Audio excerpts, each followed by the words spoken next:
I have finished the first of the next 5 Before You Buy books that I was reading. This one is The Life and Trials of the Gentleman Pirate, Major Stede Bonnet. I had mentioned before that this Stede Bonnet kind of came back into the popular conscience again a little more recently because he is one of the main characters in Our Flag Means Death, which was the Taika Waititi comedy that is, I guess, comedy history, kind of that is on one of the cable channels that is about him and sort of his interaction with Blackbeard and kind of a take on all of that. Major Stede Bonnet is just, he's not a good pirate. He is one of possibly the worst pirates that ever pirated. He's terrible at his job. Mainly because he was a planter. He was actually a plantation owner down in the Caribbean. He, for whatever reason, no one really knows why, but for whatever reason, he just took it upon himself to abandon his wife and family and become a pirate. But he did it in every way that you don't do that as a pirate. He went out and bought his pirate ship. He hired his crew. He basically was like somebody who was cosplaying as a pirate, but... or like one of these like rich trust fund kids who just decides that they're gonna like be whatever, like some weird thing, and just go out and buy all their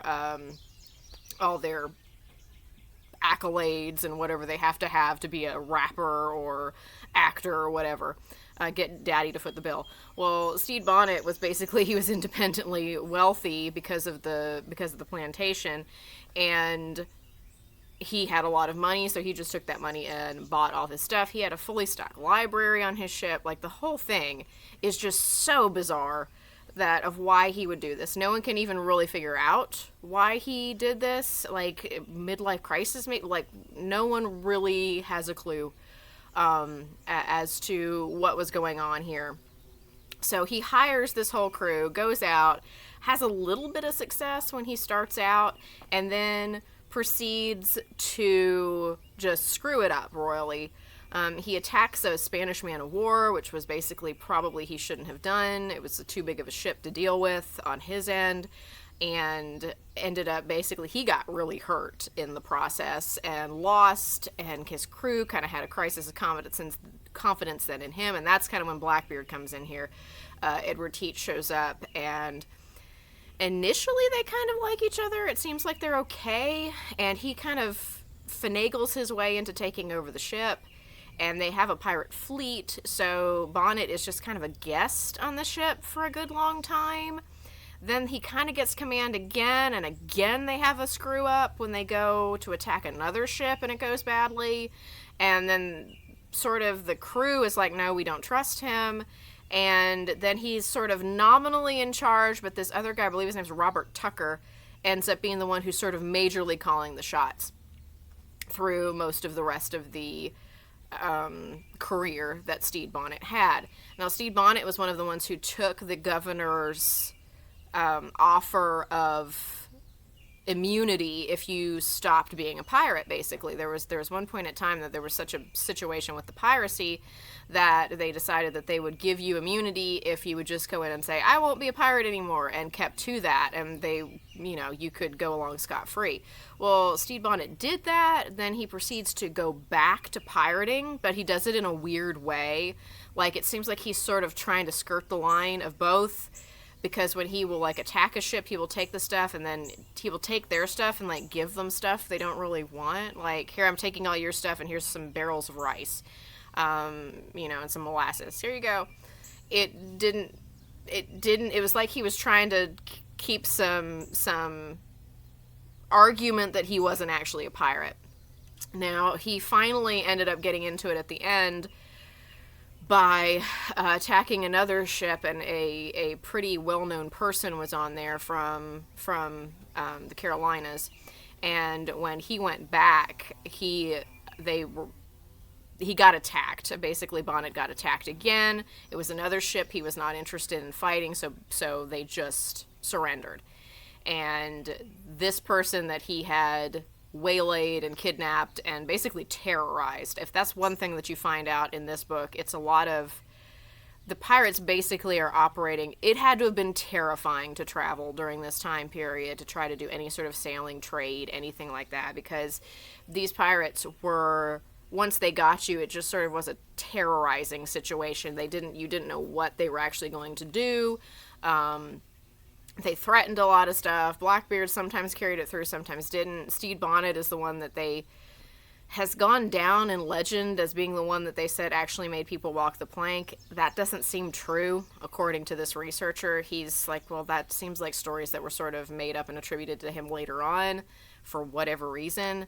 Maybe because he did follow, like, pirate stuff so much, like he was following what he thought a pirate was like so much that they just sort of thought that would make sense for him to do.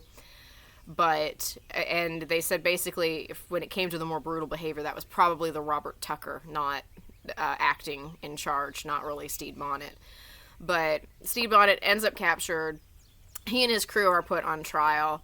It does not go well for him. He's defending himself, and basically he questions the guy that he had been holding captive, and the guy was like, yeah, you did it. Like, you know, I hate that you're having to ask me all these questions, because he was like, well, did I actually, like, do the piracy thing to you? And he was like, yeah, you did.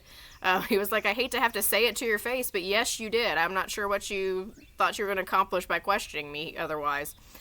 And Stede Bonnet ends up being hanged.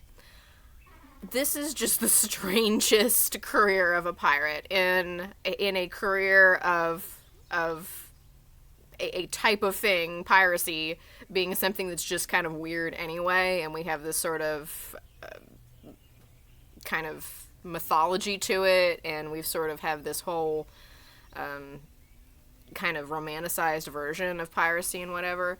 This is a strange, kind of a strange sub sort of footnote here. But the author does make a point in saying that even by the end of his career, Stede Bonnet was being sort of listed when they were talking about famous pirates. They did list Stede Bonnet in there, and there is still some question as to why that would even be. He at least did have a well-known enough name in this kind of golden age of piracy that he was known during this time. Whether he was good or not, it always makes me think of the line in Pirates of the Caribbean where he says, "You're undoubtedly the worst pirate I've ever heard of," and Sparrow says, "Yes, but you've heard of me," and that is kind of Stede Bonnet in a nutshell. He is a terrible pirate. He is not good at it. Basically, he would have done much better with his life if he had just stayed home, because he ends up with a trial and being hanged, and it just seems like he kind of had a miserable time being a pirate anyway. He was injured a lot. The crew just always sort of like took over because he didn't know what he was doing. It was all kind of very embarrassing. I don't know. But this is someone who made a career choice, and boy, did he ever make a career choice here. This is not a necessarily long book. It's a little drier than some that I would normally like in that, but this is the only one I've found that really focuses on Stede Bonnet and does such a good job of kind of digging up stuff specifically about him, and not the kind of mythology that there is around him, because he is such a weirdo in all of this that there is a lot of mythology about him, just like there is about Blackbeard for other reasons. So, Stede Bonnet, this is a book about him, and I'm sure somewhere he is thrilled that people are still writing about him, but maybe not thrilled that they're saying how bad he was at his actual chosen vocation. So that is one of my books down on the 5